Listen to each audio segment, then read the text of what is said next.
Sponsored by Surfshark. Okay, I got a little problem. I can't kill this phone, but I don't think I can carry it either. This phone is the OnePlus 15. And depending on your perspective, it's either a gaming phone disguised as a conventional Android or an Android disguised as an iPhone. Personally, neither one appeals to me, nor does OnePlus recycling an existing design for its latest global flagship. But there are good reasons OnePlus made this phone the way it did, and good reasons to buy it. It turns out there are big benefits to building an OP that's also OP.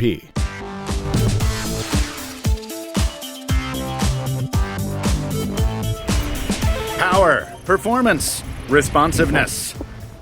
A couple of decades of computer marketing superlatives have rendered these terms all but meaningless today, blending into the background.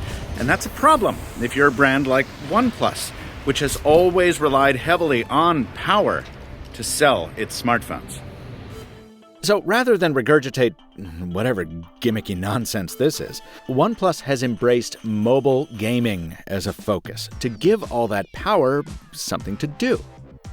There's the new 165Hz display, designed for smooth frame rates in games, even though it comes at the cost of slightly reduced resolution compared to the OnePlus 13. There's a new cooling system to try to keep that top-shelf Snapdragon from overheating. A new CPU scheduler to reclaim system resources during gaming. There's a charging mode that lets you bypass the battery to protect it over long play sessions. A finely tuned gyroscope for motion controls. Even the dedicated Wi-Fi chip is designed to reduce latency for gameplay. But even if you're like me, who can't tell PUBG from Fortnite, overpowering your hardware like this has its advantages. The optimized silicon makes for snappy software, the display is beautiful, the dual speakers loud, deep, and the battery. Well, Andy Boxall said it best. The OnePlus 15 is the end of battery anxiety as we know it. During my 2 weeks with this phone, I have never once managed to kill it in one day. Often, I couldn't even run it dry by the end of the second day. On Saturday, I used Google Maps to navigate a 3-hour road trip to a corner of upstate New York with very poor cell coverage, and while I was there, I shot a bunch of camera samples I'll show you shortly. This thing is a legend. Despite having no network for an entire night and using the phone for more photo and video the next day, when I got home on Sunday night, I still had 33% left to play with. Back home, endurance is no less important. You know how dependent I am on mobile hotspot when I'm ferrying to and from the office, which is part of the reason my screen-on time is usually lower than other reviewers, by the way. This continues to be a deceptive metric that should not be relied upon as much as it is.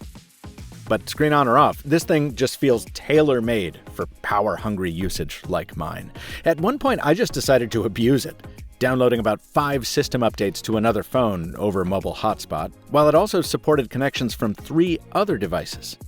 I was watching YouTube the whole time. Oh, and it's been paired with a smartwatch for the entire test period, and I'm almost always listening to Bluetooth earbuds, too. The battery meter barely moved. And what's crazy is you don't even need to pay the typical pocket penalty for all that endurance. All 7,300 milliamp hours of this battery fit into an 8.1mm 211-gram package. This is the magic of silicon carbon battery technology. If you're a large-scale smartphone maker and you're not exploring it, I would love to know why. Please get in touch and tell me. Oh, and when you finally do need to charge the phone, whenever that may be, the brick in the box, thank you for including that, OnePlus, will take you from dead to full in less than an hour. The only downside from a power perspective is the lack of Qi 2. For MagSafe compatibility, you still need a case. But all this prompts an inevitable follow-up. A phone that lasts forever is great, as long as you want to use it. For me, that's not always a guarantee, but that's based mostly on reasons you may not care about. Using a VPN is like wearing pants. All the important stuff stays private when you step foot outside. That's an analogy from channel sponsor Surfshark, a VPN that keeps your browsing between you and the site you're visiting. How? By routing your connection through any of 3,200 servers in over 100 locations. That makes it harder for your service provider to do things like throttle your connection or charge you more based on the type of content you're streaming. It means you can still get web results from your home country even when you're traveling. Helpful when you want to see prices in dollars versus dinero. And you know those pop-up ads that get so intrusive you can't even read the website underneath? With Surfshark's Clean Web mode, you can knock those out. Secure your privacy with Surfshark and get an extra 4 months at the link in the description. Thanks to Surfshark for sponsoring this video. No, it's not the camera that turns me off about this one, and I'm rather surprised by that, actually.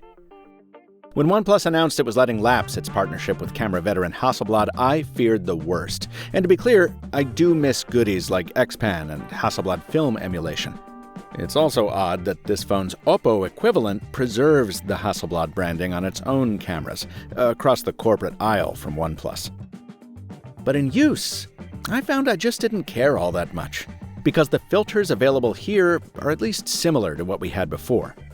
And yes, I realize it's kind of cheating to rely on filters to add character to photos, but the whimsical paint jobs, interesting architecture, and dramatic autumn scenery of upstate Phoenicia and Tannersville just seemed to cry out for more opinionated colors, and I'm glad the phone could accommodate. Closer to home, the 2-week review period gave me the chance to shoot with the OnePlus 15 in a wider range of surroundings than usual. Ashore, I got clips of the New York City Marathon, behind-the-scenes shots of a sponsored project with Qualcomm, a recording session out at MKBHD headquarters for an upcoming episode of the Waveform podcast, and some snaps from the media briefing for the new Even Realities smart glasses. Stay tuned. Back on the water, I captured Queen Mary 2, newly returned from my 100-mile smartwatch review adventure, and I got a series of sunny and shady crossings on ferries both Staten Island and otherwise, with New York Harbor offering many chances to try out both the phone's 3.5x optical zoom and its 7x lossless mode. Possibly owing to the smaller sensors this year, images can come out a little soft in low light, so you're going to have the same trouble with fast-moving subjects as you do with most phones. And ditto the zoom troubles, with janky lens transitions in video and the scourge of AI processing just, making things up in extreme telephoto settings. But if I weren't in my line of work, I'd be fine carrying this as my primary camera for a year. And the most surprising recurring frustration I had with it wasn't really about the camera. It was that I kept reaching for a button that wasn't there. To be clear, it's not that I wanted OnePlus to copy Apple's troubled camera control. It's that the OnePlus 15 already feels so much like an iPhone that it activated the same sector of muscle memory in my brain, and I kept hunting for a button that wasn't there, even as I chafed about all the other Cupertino copying. If you're not a phone nerd, nothing I'm about to say will actually matter to you, so take the win, pay $8.99, and enjoy this everlasting Android. But as a phone nerd who has a lot of admiration for what OnePlus has accomplished in its 12 years, it's disappointing to see the company sacrifice its distinctive visual identity in order to ape the iPhone like nearly everyone else. It'd be one thing if it only copied Apple's good ideas, but there's no such discernment here. The stupid thumb-stretching split notification and control center is on by default. Dynamic Island has been copied wholesale, despite it not being necessary on hardware with a tiny hole-punch camera. The unpopular liquid glass has been brought over in half-assed form as Illuminance animation. Great, thanks. The alert slider has been replaced by a plus key, whose ripoff of Apple's action button extends even to the interface. Armchair Android historians will counterclaim that Android had shortcut keys first, and they're right. But Android has always let the user do more with it. And this would have been a great opportunity to build on that old idea. But instead, OnePlus slavishly apes Apple's functionality feature for feature. adding only its own AI extension. But even that's not original, having been done already by, among others, Nothing, the company led by former OnePlus co-founder Carl Pei. And at least Nothing, for now, doesn't shovel its AI slop to the foreground anytime you're in a text field, offering to rewrite your human words with lowest common denominator data farm detritus. Stop it. All this is packaged up in this handsome, but ultimately anonymous surrender to the minimalist agenda. Gone are the comfortable faux leather, bold camera module, and distinctive colorway of the OnePlus 13, all replaced by a vanilla slab for a vanilla consumer. Protect it more thoroughly from the elements than any phone that's come before, but with nothing in its design to visually reinforce that special capability. I'm not saying I want a rubber-clad doogie or another red hydrogen, although something like Red Magic with its visible liquid cooling loop might have been fun. But I'd respect any of those more than hardware that seems afraid to say anything other than, "We have iPhone at home." But fortunately for phone geeks, there are still alternatives like Nothing, a design-driven brand not afraid to make a statement, even when that statement is polarizing. And OnePlus, on the flip side, seems to take a page from the Google Pixels book, explicitly targeting the mainstream, while still including features that will satisfy its base.